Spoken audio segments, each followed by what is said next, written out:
Good day mga kagulong. So yun nga guys, nag-check tayo sa GC natin sa club. Hindi pa nga nabibitawan yung mga ibon. Sa pagbilaw pa lang sila ngayon. Time check guys, 8:12 ng umaga. Pinaronda ko muna yung mga warriors natin. Nice! Habang naghihintay tayo ng update sa club kung nabitawan na yung mga ibon sa Padre Burgos.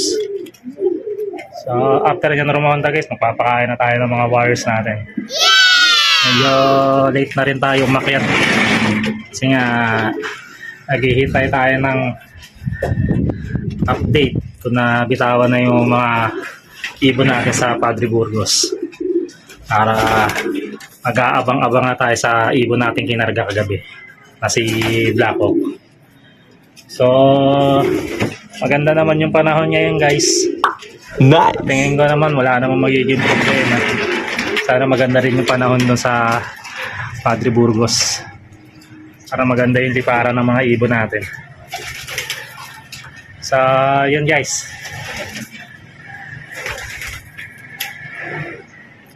pakainin ko muna tong mga warriors natin guys. Unahin ko muna yung mga breeder.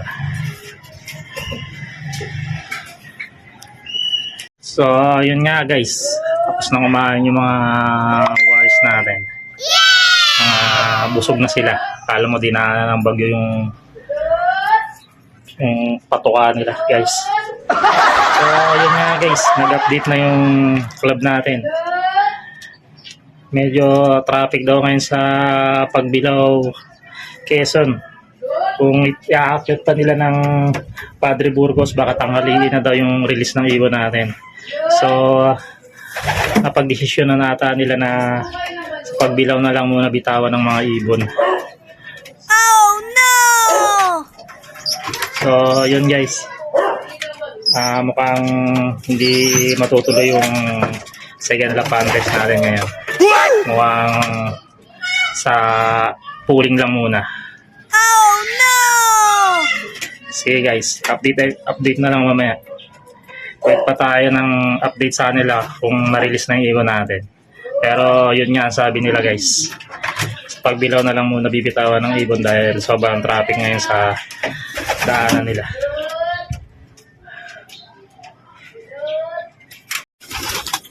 So yun nga guys, nagkamali tayo kanina. Tuloy pa lang ang second lap fundraise natin. Kahit sa Pagbilao lang bibitawan yung mga ibon, tuloy yung second lap fundraise natin. Pati pooling. Sige guys, update ulit mamaya-maya. Hintay tayo ng update sa kanila. Abang-abang tayo guys, samahan nyo ako. Time check guys, 9:49 ng umaga. So na-release na nga yung mga ibon natin sa Pagbilao, Quezon. 9 AM na-release yung mga ibon natin doon guys. Hindi talaga naiakyat ng Padre Burgos dahil sobrang traffic. Dahil kung pinilit pa ng club natin na iakyat doon sa Padre Burgos, tanghali na mapapakawalan yung mga ibon natin guys.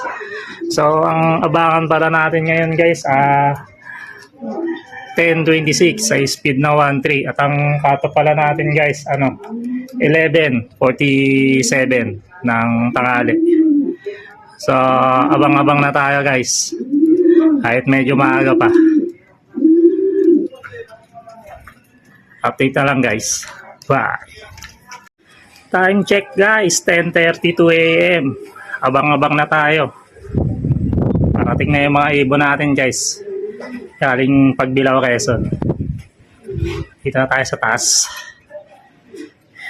Kaya na natin yung mga ibon na dadaan dito sa area natin. Papuntang Bulacan.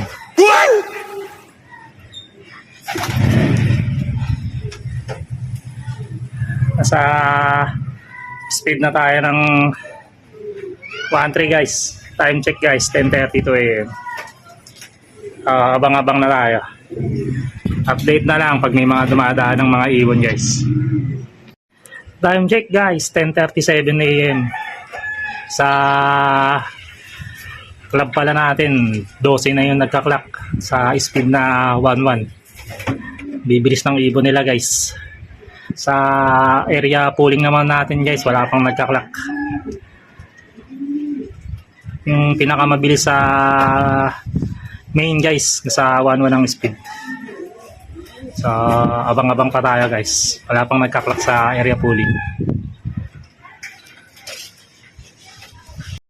Time check guys. 11:05. Nasa 900 speed na lang tayo guys. Inaabangan pa rin natin yung ibon natin makauwi. Pero marami nang dumaan, marami na rin nagpaklak. So, yun sa atin wala pa.